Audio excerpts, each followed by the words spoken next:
luxo nas alturas, refeições com caviar, suspeitas de ligação com o nazismo e uma queda tão grande quanto a sua fama. Essa é a polêmica história da Varig, a maior companhia aérea que o Brasil já teve e que simplesmente desapareceu. Como uma empresa tão poderosa chegou ao fim de forma tão dramática? Prepare-se para conhecer os bastidores dessa queda. Eu sou a Beatriz Salles e você está na UVP Capital.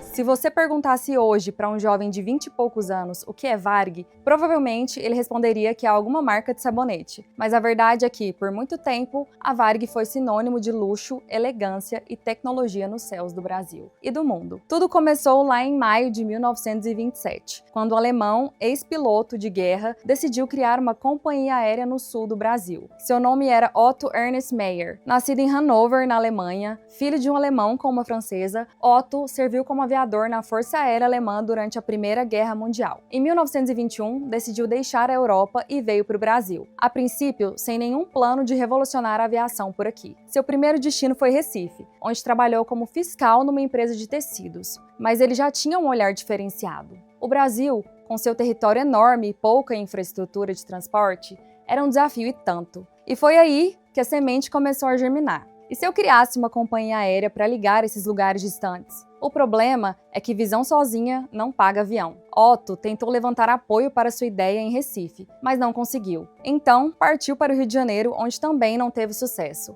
Finalmente, em 1923, se estabeleceu em Porto Alegre, no Rio Grande do Sul. E foi lá que ele encontrou o ambiente certo. 2 anos depois, conseguiu o apoio de empresários gaúchos e até do próprio governador, que concedeu um benefício de fazer qualquer empresário sorrir: 15 anos de isenção fiscal. Em maio de 1927, nascia oficialmente a Varig, a Aviação Aérea Rio-Grandense. O nome, aliás, é uma homenagem direta às origens gaúchas da empresa. Os primeiros voos foram entre Porto Alegre e Rio Grande, fazendo escala em Pelotas. Mas não era como hoje, não. O avião, batizado de Atlântico, era um hidroavião com capacidade para apenas 9 passageiros. E como ele só podia pousar em água, os embarques eram feitos via barco. Imagina a cena: você, bem vestido, de terninho ou vestido elegante, atravessando a Bahia numa canoinha para pegar o avião. Era uma experiência completa. E um detalhe curioso: todos os passageiros eram pesados antes do embarque. Se a pessoa tivesse mais de 75 quilos, tinha que pagar um extra na passagem. Isso mesmo,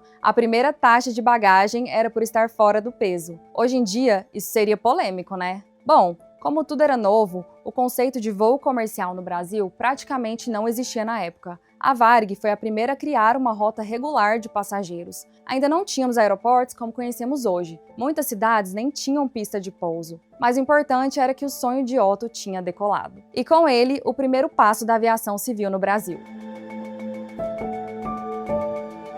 Nos anos 30, a Varig começou a decolar de verdade. A aviação mundial dava os seus primeiros grandes passos e o Brasil, ainda muito dependente de transportes terrestres precários, via com bons olhos qualquer avanço nos céus. Foi nessa década que a empresa passou a operar com aviões com trem de pouso, o que finalmente permitiu o uso de pistas em terra firme. Isso impulsionou a construção de aeroportos nas cidades do sul do país. Até então, a Varig fazia voos essencialmente regionais. Mas a década de 40 foi um divisor de águas, literalmente. Em 1941, o Brasil entrou na Segunda Guerra Mundial ao lado dos aliados, teve um impacto direto na Varig, especialmente em seu fundador, Otto Ernst Meyer. Sendo alemão, começou a ser visto com desconfiança, e havia motivos. Anos depois, documentos revelados por jornais como a Folha de São Paulo indicaram que o governo dos Estados Unidos suspeitava de laços entre Otto, a Varig e o regime nazista. Isso gerou problemas sérios para a companhia, como a dificuldade em adquirir aeronaves americanas. A imagem da empresa podia ser manchada internacionalmente e o risco era real. Diante dessa situação,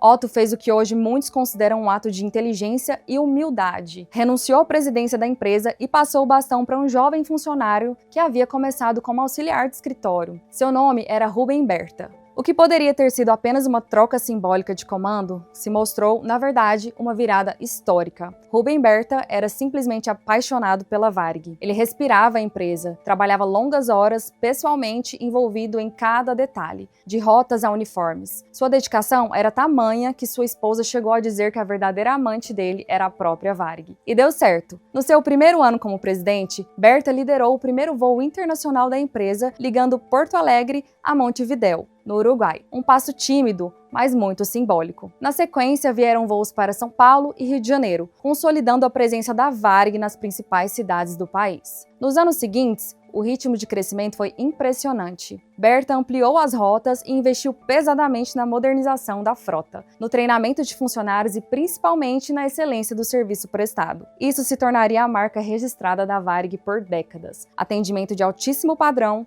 conforto e um toque de requinte que nenhuma outra companhia aérea brasileira oferecia. Mas o grande salto viria em 1955. Foi nesse ano que a Varig cruzou pela primeira vez a linha do Equador e aterrissou em solo norte-americano. O destino? Nova York. Claro, o voo era um verdadeiro pinga-pinga. Saía de Buenos Aires, passava por Montevidéu, Porto Alegre, São Paulo, Rio de Janeiro, Belém, Port of Spain, em Trinidade e Tobago, Santo Domingo, na República Dominicana. E só então, Nova York. Mas naquela época, isso era um feito épico. Esse trajeto colocava a Varig entre as grandes do mundo. E mais, consolidava sua imagem como uma companhia global. Foi nesse período que nasceu o famoso slogan da empresa, Varig, a forma elegante de voar. E não era só marketing. Voar de Varig era realmente uma experiência. Passageiros da classe econômica já tinham 2 pratos à escolha, talheres de metal e copos de vidro. Estamos falando de voos nacionais. Na primeira classe, o luxo era ainda mais escancarado. Champanhe, uísque, pratos com caviar, até churrasco eles ofereciam dentro do avião. Os talheres eram de prata e os copos de cristal. E os comissários de bordo? Uniformes impecáveis, atitude cordial e eles até acendiam o cigarro dos passageiros. Sim, era permitido fumar a bordo. Só dá para imaginar a nuvem dentro da cabine. Os voos eram tão sofisticados que diziam que a comida da Varig era melhor que a de muitos restaurantes refinados do Brasil. E tudo isso fazia parte do plano de Rubem Berta, transformar a experiência de voo num verdadeiro evento. Analisando assim, essa experiência de voar de Varig no passado está tão distante da realidade dos voos de hoje, né? Além do conforto nos ares, a experiência Varig também se estendia ao solo. No exterior, os escritórios da companhia pareciam embaixadas brasileiras. Tinham localização privilegiada, como a sede em Paris, na Champs-Élysées, ou de Nova York, no Rockefeller Center. Lá, os funcionários ajudavam viajantes brasileiros com dicas, informações e até questões práticas da viagem. Era mais que um atendimento, era hospitalidade genuína. Com tanto cuidado, veio o reconhecimento. Em 1979, a Varig ganhou o prêmio de melhor serviço de bordo do mundo, concedido pela revista Air Transport World. O nome da empresa já era sinônimo de qualidade, algo que parecia inabalável. E falando em alto padrão, se você quiser aprender a investir de verdade e ter acesso a diversas ferramentas, será um prazer ter você na UVP. É só você clicar no link aqui na descrição, acessar nosso site, clicar no botão Faça sua análise de perfil, preencher o formulário que um dos nossos especialistas vai entrar em contato com você. E é bom lembrar, se você não aprender a investir em 8 semanas, nós devolvemos 100% do seu dinheiro. Agora sim, vamos continuar a nossa história. Como você já deve imaginar, toda história de ascensão esconde uma sombra. O auge da Varig também marcava o início de uma fase onde a concorrência cresceria, o mundo mudaria e o modelo de negócios luxuosos da companhia começaria a se tornar pesado. Mas calma, que eu te explico tudo por aqui.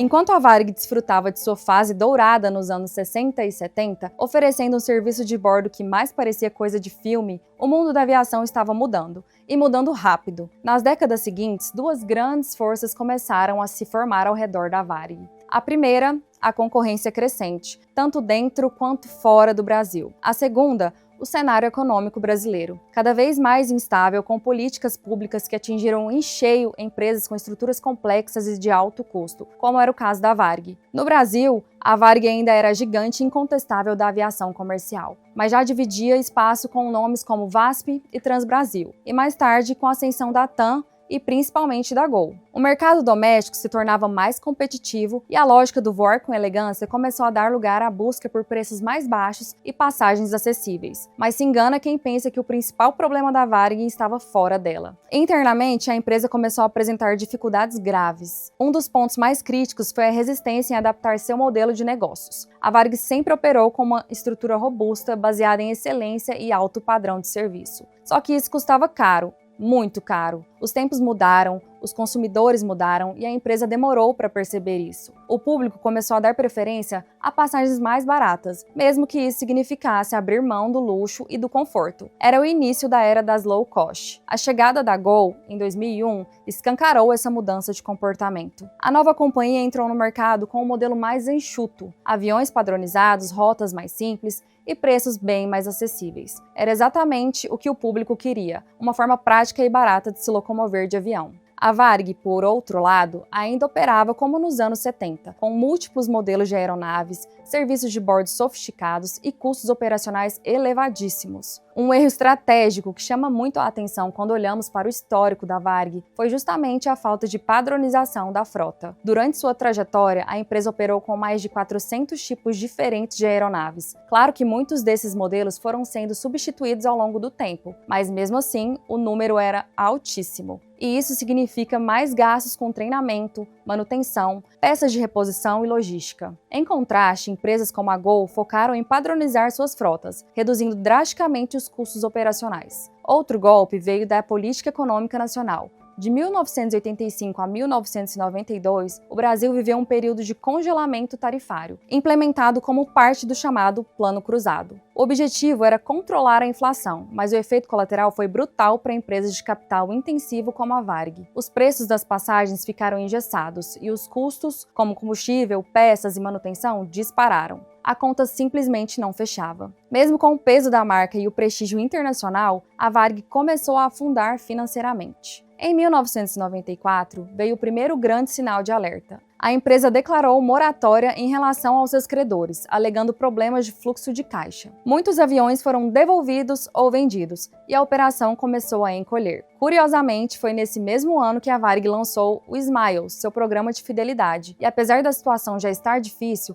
o programa foi um sucesso imediato. Rapidamente se tornou a maior da América Latina e anos depois seria adquirido pela própria Gol. Chegou a um ponto que a Smiles, sozinha, passou a valer mais do que a própria Gol como companhia aérea. Um detalhe que mostrava como a marca Varig ainda tinha muito valor. Só que isso não era o suficiente para manter o avião em voo. A essa altura, a empresa já enfrentava outro problema grave: a constante troca de comando. Entre 1996 e 2001, 5 presidentes passaram pela Varig e cada um tinha uma ideia diferente para o rumo da empresa. Faltava continuidade, estratégia e principalmente foco. O caos na gestão só acelerava a queda. Mesmo assim, a empresa resistia. Até 2001, a Varig ainda era líder de mercado no Brasil. Isso mesmo com todos os tropeços, era a companhia aérea mais utilizada do país. Mas isso mudaria naquele mesmo ano, quando a TAM ultrapassou em participação de mercado. A pressão aumentava, o caixa diminuía e as dívidas, que já ultrapassavam 7 bilhões de reais, começaram a sufocar qualquer tentativa de recuperação. A Varig passou a atrasar pagamentos, voos começaram a ser cancelados e o brilho da marca já não era mais o mesmo. Nos bastidores, já se falava abertamente na possibilidade de recuperação judicial, um termo que, para muitos,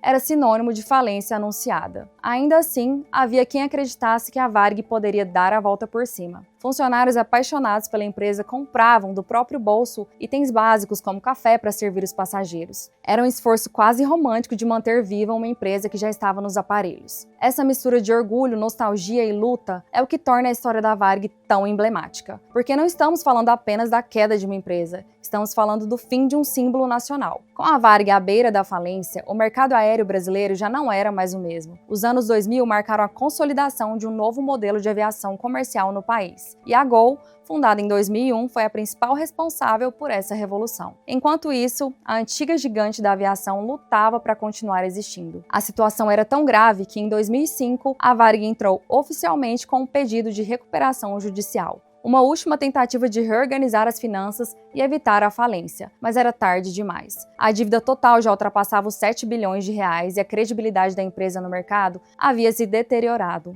Em 2006, a Varig realizou seu último voo internacional com destino a Frankfurt, na Alemanha. No mesmo ano, o último voo da marca foi operado em território nacional. Era o fim simbólico de uma era. A única saída viável foi a venda dos ativos bons da empresa, como algumas aeronaves, rotas e o valioso programa de milhagem. E quem entrou em cena para realizar essa operação foi justamente a Gol. Em abril de 2007, a Gol oficializou a compra da chamada Nova Varig, por cerca de 320 milhões de dólares. Por um tempo, operou voos com a pintura e marca da Varig, o que confundia os passageiros. Muita gente pensava estar voando com a antiga Varig, quando na verdade a operação já era inteiramente da Gol. E se você quiser se tornar aluno da UVP, para começar a entender melhor esses movimentos de mercado, olha só, vai lá agora, entra aí, auvp.com.br. Clica aqui nesse botão, faça a sua análise de perfil. O que é isso aqui? É só um formuláriozinho onde você vai me responder algumas perguntas sobre você, sobre as suas intenções, para ver se a gente está alinhado. Por quê? Porque na UVP a gente tem um sistema diferente dos outros. A primeira coisa é que você tem as suas aulas ao vivo direto comigo mesmo, você tem acesso à comunidade, você tem acesso a uma plataforma de investimentos com taxas diferenciadas, você recebe cashback em todas as suas negociações, então você vai ter acesso a uma plataforma. Aqui eu estaria ganhando X de spread lá que o BTG ia me pagar. No caso, vai direto para você. A gente não cobra isso de você na UVP, né? Então você recebe o cashback de todo investimento que você faz. Isso aí, cara, tem aqui na gente, muito legal. Você recebe acesso a essa plataforma, você recebe acesso a todo o ambiente de aulas, ao módulo avançado que a gente lançou agora, né? A gente tem várias coisas, tudo gratuito para você que se torna aluno. E aí, o que eu faço aqui? Para ter certeza que faz sentido para você entrar na UVP, porque depois você pode pedir o dinheiro de volta, né? Então, para ter certeza, eu pego esse formulário, você vai conversar com um especialista, ser humano mesmo. O cara vai lá trocar uma ideia com você, ou uma pessoa vai trocar uma ideia com você, vai entender os seus objetivos, falar, cara, estamos alinhados pra caramba, é isso aí. Então, a gente tá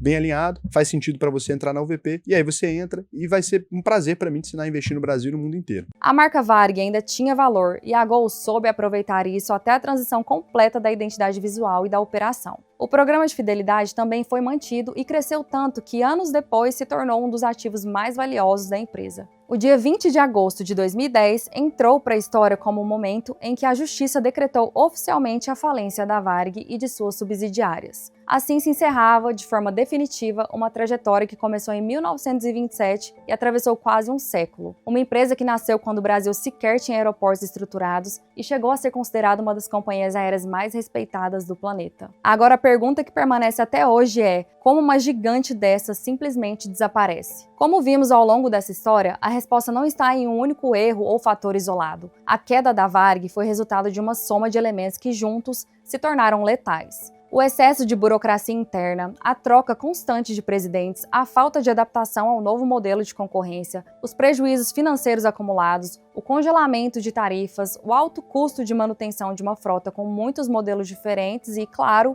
a mudança de comportamento do consumidor. E agora que a gente conseguiu esclarecer toda essa história, talvez a principal lição que a Varig nos deixa seja essa: nenhuma empresa, por maior que seja, está a salvo de desaparecer. No mercado, tudo muda o tempo todo e absolutamente nada é um jogo garantido. Se você gostou dessa história e quer sempre estar atualizado sobre os principais fatos sobre o mercado financeiro, não se esqueça de se inscrever e de ativar as notificações da UVP Capital. Hoje eu fico por aqui e até a próxima!